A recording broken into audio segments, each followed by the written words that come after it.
సురేష్ కొచ్చటిల్ గారు, ఇప్పుడు ఇండిగో విషయంలో అర్నబ్ గోస్వామి లైవ్ మనం చూసాము. ఇది చాలా ఇప్పుడు సోషల్ మీడియాలో వైరల్ అవుతోంది. ఆయన మాట్లాడిన విధానం గాని, అంటే ఇన్ని లక్షల మంది ఎయిర్‌పోర్ట్‌లో పడిగాపులకు పడుతుంటే, వాళ్ళు కష్టాలు పడుతుంటే, బాధలు పడుతుంటే, ఒక సివిల్ ఏవియేషన్ మినిస్టర్‌ని నేను క్వెషన్ చేస్తున్నప్పుడు ఆయన ఎందుకు మాట్లాడరు? ఆయన కదా అడ్రెస్ చేయాలి, ఇక్కడ మాట్లాడాలి కదా అని చెప్పేసి ఆయన అడిగిన విధానం కానివ్వండి, ఇది జరిగిందంతా మీరు విన్నారు, చూసారు. దీన్ని మీదైన స్టైల్‌లో ఎలా చెప్తారు? అర్నబ్ గోస్వామి చేసింది కరెక్టా? అడిగిన విధానం కరెక్టా? కాదా అంటే ఏమంటారు? టీడీపీ వాళ్ళు ఇప్పుడు రిపబ్లిక్ టీవీని బ్యాన్ చేసాము, బాయ్‌కట్ చేసాము అంటున్నారు. ఒక నేషనల్ మీడియాని వీళ్ళు ఇన్‌ఫ్లుయెన్స్ చేయగలుగుతారా? అంటే ఓవరాల్ ఇష్యూ మీద మీరేం మాట్లాడతారు? వారం తర్వాత హ్మ్. ఎవరికి గుర్తుండదండి. రామ్మోహన్ రావు ఏం చెప్పారు, అర్నబ్ ఏం చెప్పారు అని చెప్పేసి. కొత్త సబ్జెక్ట్ వస్తుంది, దానికి కొత్త సబ్జెక్ట్కి వెళ్ళిపోతారు.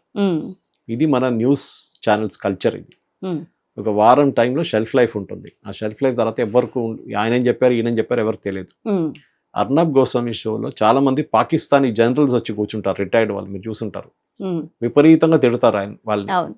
మీరు అనుకుంటారు ఎందుకు పాప ఆయన వచ్చి ఇక్కడ కూర్చొని తిట్లని తింటున్నాడు అర్నబ్ గోస్వామి షోలో, ఆయనకు పని లేదా పాకిస్తాన్ జనరల్కి, ఆయన ఇంట్లో వెళ్ళి కూర్చోవచ్చు కదా అంటే నెక్స్ట్ డే మళ్ళీ కనిపిస్తాడు. ఒకటే వాళ్ళకి పేమెంట్ ఇస్తారు, ఎందుకంటే అది అన్ని మేజర్ న్యూస్ ఛానల్స్ అందరూ వాళ్ళ గెస్ట్కి ఒక ఆనరేరియం ఇస్తారు. మీరు వచ్చిన దానికి మీ ఖర్చు, మీ టాక్సీ ఛార్జ్ ఏమైనా అది కాదు కదా, డబ్బుల కోసం ఒకటే కాదు, వాళ్ళు పబ్లిసిటీ కోసం వస్తున్నారు.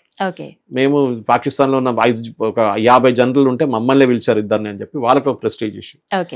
రామ్మోహన్ నాయుడుని తిట్టడం అనేది, ఆయన చెప్పిన ఏం చెప్తారు కామెంట్స్ అని అర్నబ్ గోస్వామి, అది ఒక టీఆర్పీ కల్చర్. అది ఇప్పుడు మీరు అర్నబ్ గోస్వామి రిపబ్లిక్ని గుర్తుపెట్టుకున్నారు. ఇంకా మన దగ్గర ఒక 5-10 ఇంగ్లీష్ ఛానల్స్ ఉన్నాయి కదా, ఇండియా టుడే ఉంది, CNN News 18 ఉంది, NDTV ఉంది. మీరు వాళ్ళేం చెప్పారేమన్నా గుర్తుందా మీకు? లేదు, అందరి కాన్సంట్రేషన్ దీని మీదే ఉంది. అదే, ఎందుకంటే ఆయన ఒక ఎంటీ చైర్ పెట్టి దానికి టీడీపీ అని పెట్టి, అంటే ఎక్కువ లొల్లి ఎవరు చేస్తారో వాళ్ళనే గుర్తుపెట్టుకుంటారు. ఎగ్జాక్ట్లీ. కోడి ఎన్ని గుడ్లు వేస్తుందంటే ఒక రోజుకి? ఒకటే కదా. సీ హార్స్ అని ఒకటి నీళ్ళలో ఉంటుంది, 10,000 గుడ్లు వేస్తుంది ఒక రోజు. మీరు ఎప్పుడైనా విన్నారా? అది నీళ్ళు ఉంటుంది, సౌండ్ రాదు. కోడి ఒక గుడ్డ వేయగానే మొత్తం ఊరంతా తిరుగుతుంది, నేను ఒక గుడ్డ వేసానని చెప్పేసి. That is it. పబ్లిసిటీ ఎక్కడి నుంచి వస్తుంది? మీరు ఎంత నాయిస్ చేస్తారో అంతమంది మిమ్మల్ని వింటారు. మీరు నాయిస్ చేయకపోతే ఎవరు వినరు. That is the culture today. అది పాత రోమ్ కొలిజియంలో ఇద్దరు కొట్టుకుంటారు, లాస్ట్ చనిపోతారు ఇద్దరు, చూడ్డానికి వేలాది మంది వస్తారు. వందలాది మంది వచ్చి స్టాండ్స్ లో కూర్చొని వీళ్ళిద్దరు కత్తితోని అదితోని పొడుచుకుంటారు, రాత్రి ఇద్దరు చచ్చిపోతారు, ఇద్దరు చనిపోతారు. అది చూడడానికి మనుషులు వస్తారు, గ్లాడియేటర్స్, హౌ దే ఫైటింగ్. అది ఒక స్పోర్ట్ అన్నమాట. ఇప్పుడు దాన్ని టెలివిజన్కి వచ్చేసింది ఆ స్పోర్ట్. టెలివిజన్లో రాత్రి 9 గంటలకు ఎవడు ఎంత తిడతాడో, ఎవడు ఏం చెప్తా, నేను చెప్పాను కదా, నేను తెలుగు ఛానల్స్ గురించి మాట్లాడుతూ కుక్కలా కొట్టుకుంటారని చెప్పి అదే టర్మినాలజీ ఇక్కడ కూడా. 12 మందిని స్టాంప్గా పెట్టుకొని 12 మందిని చూపించిన దానికి మీకు అది ప్రెస్టీజ్ ఇష్యూ. నేను దీనికన్నా ముందు కూడా ఇంకొక షోలో చెప్పాను, అర్నబ్ గోస్వామి షోలో ఒకసారి వెళ్తే ఆ రోజు ఖుష్బూ ఇష్యూ ఉండే, తమిళనాడులో ఖుష్బూని బీజేపీ లీడర్ కొని అప్పుడు ఆమెను తిట్టారు ఎవరు, డిఎంకే వల్ల పెద్ద ఇష్యూ అయిపోయింది. నన్ను కూడా పిలిచారు, నేను 15 నిమిషాలే, నన్ను ఇంకా షోలో వాళ్ళు తీసుకోలేదు, అక్కడ ఉన్నాను నేను ఒక బొమ్మలాగా కార్నర్లో. తర్వాత ప్రొడ్యూసర్ నా చెవిలో వచ్చి చెప్తున్నాడు, సార్ డిబేట్ ఠండా పడిగా అర్నబ్ సాబ్ బోల్ రే గరం కరో అంటే డిబేట్ చల్లగా పడిపోయిందంట, కొంచెం గరం చేయమంటున్నారు ఆయన. సో ఆలోచించండి కల్చర్ అంటే, నేనేమన్నా తిట్టాలి, తిడితే ఆయన కోపం పడతాడు, అప్పుడు డిబేట్ మళ్ళీ గరం అయిపోతుంది. So I went after the DMK guy. Okay, ఆయన ఏదో చెప్పాను నేను, నువ్వు జయలలిత సారీ గురించి నాకు గుర్తుందా దురైమురుగన్ అడిగా.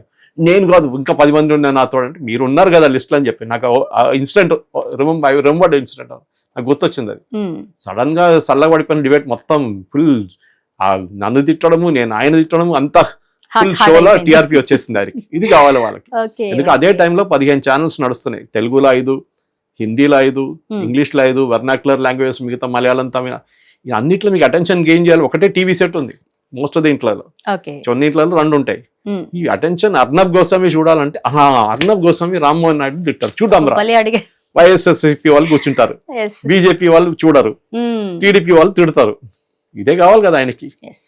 టీడీపీ వాళ్ళు గుర్తుపెట్టుకున్నారు, ఆయన బాయ్కాట్ చేస్తే చేయకపోతే వాళ్ళకేం పోతుంది, ఏం పోతుంది. నిజానికి ఇండిగోలో జరిగినటువంటి సంక్షోభము, ఇదంతా ప్రజలు ఇబ్బందులు పడ్డాము, ఇదంతా కరెక్టే కాబట్టి చాలా మందికి అర్నబ్ గోస్వామి ఒక హీరోలా కనిపించింది. అది ఏంటంటే హ్యారీ ట్రూమన్ US ప్రెసిడెంట్ ఉండే ముందు, ఆయన డెస్క్ మీద ఒక బోర్డు ఉండే, the buck stops with me అని. అంటే ఎవరు తప్పు చేసినా కానీ నేను ప్రెసిడెంట్, నా రెస్పాన్సిబిలిటీ అది.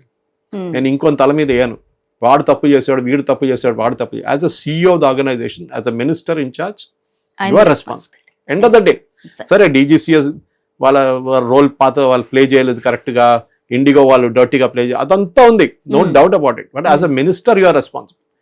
మీరు ప్రతి నట్టు బోల్ట్ చెక్ చేయరు, పైలట్లు వచ్చిందన్న మీ పని కాదు.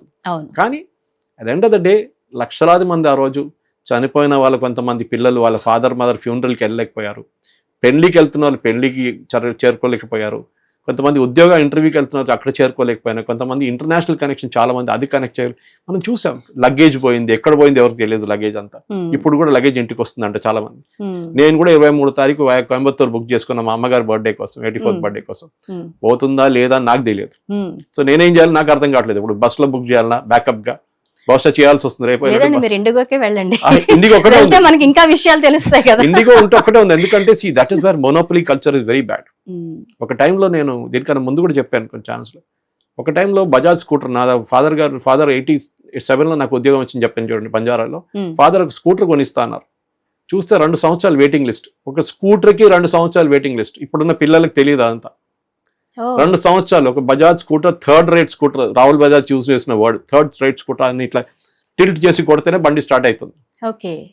ఇప్పుడు కూడా నా దగ్గర ఉంది ఆ స్కూటర్. అది పని చేయట్లేదు, మా కార్ పార్కింగ్ పక్కన పెట్టుకున్నాను నేను. ఆ పని చేయట్లేదు, మా ఫాదర్ మెమరీ కోసం పెట్టుకున్నాను. But that is not a point. 6 నెలలు కావాలంటే ఫారిన్ ఎక్స్చేంజ్ ఇవ్వాలి డాలర్లో. 6 నెలల తర్వాత స్కూటర్ వస్తుంది. పెద్ద ఇష్యూ అది. BSNL ఇప్పుడు మీరు స్కూటర్ అని చెప్పండి 10 మంది వచ్చి ఆఫీస్ బయట నిలబడతారు EMIతో సహా. BSNL ఒక్కటే ఫోన్ కంపెనీ ఉండే. ఒక ల్యాండ్ లైన్ కలెక్షన్ కావాలంటే 2 సంవత్సరాలు.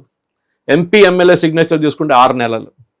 ఇప్పుడు మీరు ఒక జియో కావాలంటే ఆ కార్నర్కి వెళ్తే వాడు ఒక అంబ్రెలా పెట్టుకొని కింద కూర్చొని సిమ్లు అమ్ముకుంటాడు. కాంపిటీషన్ కావాలి. మా ప్రాబ్లం ఎక్కడ వచ్చిందో, ఇండిగో మొనోపలీ 63% మొనోపలీ, 2200 ఫ్లైట్లు పర్ డే. వీళ్ళేమో ఇండియన్ ఎయిర్లైన్స్ ఏమో, ఎయిర్ ఇండియా ఏమో ఓన్లీ 1100 ఫ్లైట్స్, హాఫ్. వీళ్ళ క్వాంటిటీ పెంచండి, వాళ్ళని తగ్గించండి. నేను అది ఒక వారం ముందు చెప్పాను ఈ క్రైసిస్ మొదలైనప్పుడు. అది ఎగ్జాక్ట్లీ జరుగుతుంది. కొన్ని ఛానల్ చెప్పాను, మీరు ఎయిర్ ఇండియాని 1500 చేయమనండి, వీళ్ళ 2200 తగ్గించి 2000కి తీసుకురు. అప్పుడు కాంపిటీషన్ వస్తుంది, అప్పుడు వీళ్ళిద్దరు కొట్టుకుంటారు, అప్పుడు ప్రైసులు తగ్గుతుంది, సర్వీస్ బాగా అవుతుంది. మొనోపలి వచ్చినప్పుడు ఈడు ఎక్కడ పోతాడు?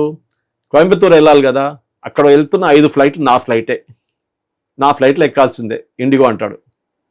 నేను 6000 ఛార్జ్ చేస్తే 6000కి వస్తాడు, 8000 ఛార్జ్ చేస్తే 8000కి వస్తాడు. లేకుండా బస్సులో వెళ్ళు, ట్రైన్ టికెట్లు దొరకవు. Sabarimala season you won't get. ఇది ప్రాబ్లం. ఇది మీరు ఏం చేస్తారు దీన్ని? That the question. కొచ్చిన్కి ట్రై చేస్తే 16,000 టికెట్ బిఫోర్ ది క్రైసిస్. అప్పుడు కాదు, క్రైసిస్ ముందు, అందుకే శబరిమల సీజన్.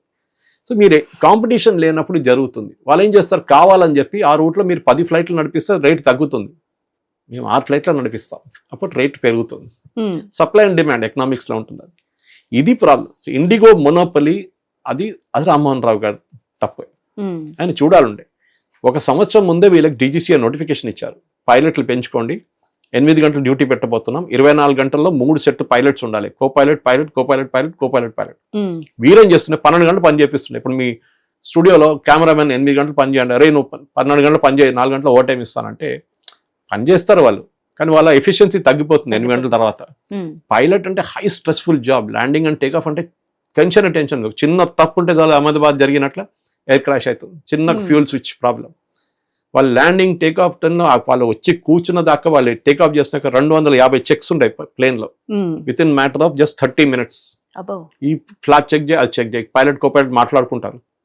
దాని తర్వాత సెట్టింగ్స్ చెక్ చేస్తారు, అన్ని చెక్ చేస్తారు, ఆటో పైలట్ ఉందా చెక్ చేస్తారు. దాని తర్వాత టేక్ ఆఫ్ ఉంటుంది, మళ్ళీ ఆటో పైలట్కి వెళ్ళిపోయి మళ్ళీ landing time. Through out the day ఇదే చేస్తున్నారు. సో 8-9 గంటల తర్వాత వాళ్ళ ఎఫిషియన్సీ పోతుంది. మీరు రోడ్ మీద బస్సు నడిపించట్లేదు, రోడ్ మీద లారీ నడిపించట్లేదు, బ్రేక్ కొట్టేస్తే ఆగిపోతుంది. అది మీరు ఆకాశంలో ఉన్నారు మీరు. సో DGCA ఏమన్నారు 8 hours, దానికన్నా ఎక్కువ లేదు. సడన్ గా ఏమైపోయిందంటే 24 గంటల్లో 16 గంటలకే పైలట్స్ ఉన్నారు వీళ్ళ దగ్గర, 8 గంటలకు పైలట్స్ లేరు. సో ఏం చేస్తారు, క్యాన్సిల్ చేసి పడేస్తారు ఆ ఫ్లైట్. సో 33% పడిపోయింది. 1000 ఫ్లైట్స్ నుంచి ఇప్పుడు 500కి వచ్చింది. ఈ పైలట్స్ లేకుండానే క్యాన్సిల్ అయింది. వీళ్ళు ఏం చేశారు, 1 సంవత్సరం పాటు వీళ్ళ దగ్గర టైం ఉండే, మీరేం చేస్తారు, రిక్రూట్మెంట్ ఎందుకు చేయలేదు? అది వీళ్ళ తప్ప. ఎందుకంటే lean and mean organisation run చేస్తారు, ఎంత లాభం వస్తుంది, ఎంత పని చేయించుకోవచ్చు వీళ్ళతో అని. గ్రౌండ్ స్టాఫ్ అంటున్నారు, 3 చేసే పని 1 చేస్తున్నారని. గ్రౌండ్ స్టాఫ్ ఆలోచించండి, 15,000 16,000 ఇస్తున్నారంట జీతం వాళ్ళకి. చెక్ ఇన్ కౌంటర్లో వాళ్ళు ఉంటారు, మీరు అక్కడైతే బుకింగ్ కౌంటర్లో వాళ్ళు ఉంటారు, తర్వాత బోర్డింగ్ కౌంటర్ అయితే అక్కడే వాళ్ళు ఉంటారు. ఇది ప్రాబ్లం అన్నమాట. So this has to go somewhere, has to stop. మంచి స్టెప్ తీసుకున్నారు డీజీసీ, కానీ ఇప్పుడు మళ్ళీ విత్డ్రా చేశారు స్టెబిలైజ్ అయ్యేదాకా. కానీ వాళ్ళ సిఇఓ, వాళ్ళ ఎండి వాళ్ళని పంపించాల్సిందే, వాళ్ళ ఆపరేషన్స్ హెడ్ అందరినీ అంతా స్టెబిలైజ్ అయిన తర్వాత ఇంటికి పంపించేయాలి. అయిపోయింది, థ్యాంక్ యూ వెరీ మచ్ అని చెప్పి పంపించేసారు. అది ఆల్రెడీ ఆర్డర్ ఇచ్చేసారు గవర్నమెంట్. మీకు ఉద్యోగం లేదు, ఇంకా మీరు ఇంకెక్కడైనా ఉద్యోగం చూసుకోండి. మీరు ఇంత పెద్ద ఏం చెప్తారు మెసప్ చేశారు, దానికి పనిష్మెంట్ ఇది. హిట్ టీవీ యాప్, ఇందులో short news, live news, entertainment shows, movies, digital magazines తో పాటు మీ జిల్లా వార్తలను కూడా ఫ్రీగా చూడొచ్చు. ఇంకెందుకు ఆలస్యం, వెంటనే హిట్ టీవీ యాప్ ని డౌన్లోడ్ చేసుకుని ఫ్రీగా ఎంటర్టైన్మెంట్ పొందండి. Hit TV app, hit TV app, please download hit TV app. Hit TV app ని ఫ్రీగా డౌన్లోడ్ చేసుకొని ఎంజాయ్ చేయండి. మీకు నచ్చిన ఎంటర్టైన్మెంట్ కోసం హిట్ టీవీ యాప్ ని ఫ్రీగా డౌన్లోడ్ చేసుకుని ఎంజాయ్ చేయండి. హిట్ టీవీ యాప్ ని డౌన్లోడ్ చేసుకుని ఆస్వాదించండి, ఆశీర్వదించండి. ఇంతమంది సెలబ్రిటీలు హిట్ టీవీ యాప్ ని డౌన్లోడ్ చేసుకోండి అని చెప్తున్నారంటే ఎంత మంచి యాప్ ఆలోచించండి. అమెరికా అమెరికా అమెరికా అమెరికాలో చదవాలనుకునే వాళ్ళకి విశ్వసనీయమైన పేరు మన శౌర్య కన్సల్టెన్సీ. UK లో 1 year masters, UK లో 1 year masters, 2 years work permit up to 5 years visa. Contact Saurya Consultancy. Contact 89851 89851.